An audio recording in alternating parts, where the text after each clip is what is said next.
I always wanted to maintain a masculine aura about myself. Didn't want to give people the impression I was weak or vulnerable.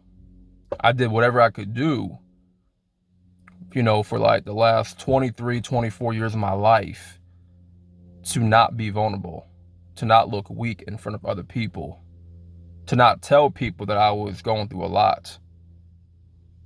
See, the story with a lot of dudes when it pertains to mental health is that we suffer in silence, right? We suffer in silence because we have no other outlet.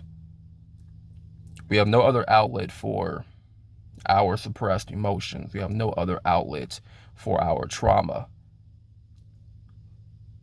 A lot of guys don't seek therapy. We kind of scoff at the concept of talking to somebody about our problems, talking to somebody about our childhood past, because we don't want to look weak. We're given this impression, um, we're given this this stigma that we need to be tough, we need to be always strong, and we got to be a brick wall. We can't let anybody see us down or weak or vulnerable. We always got to maintain that frame no matter what, right? But society will tell you that it's okay to be weak. It's okay to, you know, be emotionless. And I'm not telling you to be emotionless. I'm telling you, it's okay to have emotions as a man, but you have to learn how to preserve your emotions. You have to learn how to give and take back, right?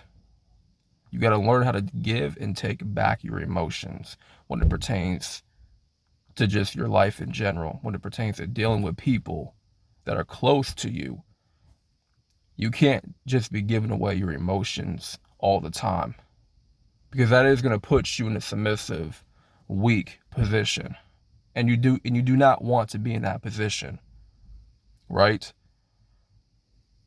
Now, I'm not going to, sit here and tell you if you're going through your worst season of your life, you're going through depression, anxiety, all that stuff, and your mental health is kicking your ass. I'm not going to sit here and tell you that you should go seek a therapist, right? Because why would I tell you to go do that when I never did that for myself, right? I never went and seeked a therapist for anything.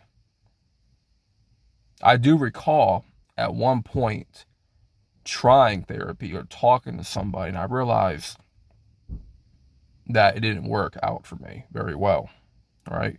This was early when I was going through my depression, mental health phase, and it was starting to kick in, but I did not know how to exactly address these issues at that time. So me talking to somebody wasn't really effective, right?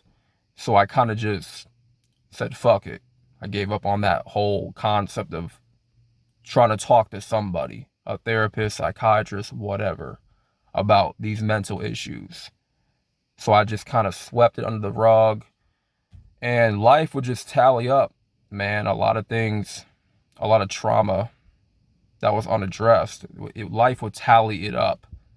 And as you get older, and when life starts to hit you, and you move past certain levels of your life, such as middle school, high school, you graduate, but you have all this suppressed emotion, all this unaddressed trauma that you're holding on to.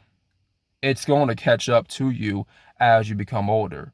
When you become a grown man, you become an adult, and you're thrown out into the real world. You're thrown out into real life. These things are going to catch up to you, right? Your mental health is going to start taking a beating. Your mental health is going to start taking, it's going to start to suffer. It's going to start to decline. It's going to start to fail you because of the things we did not address when they did happen. But my question is, although all these things were unaddressed, trauma, stress, you know, certain struggles and, you know, whatever, generational curses. We were never taught as young men how to go about these mental health issues. We were never taught on how to address, how to examine ourselves, how to analyze our emotions, how to address our emotions and find solutions on how to deal with these emotions, how to deal with the trauma. So as we get older, we're not taught these things, and we go through life bringing that energy, bringing that pain, bringing our toxic upbringing, and we pour all that into other relationships. We pour all that into friendships and in life. You know, the energy that we're carrying, that's going to be somebody else's own baggage.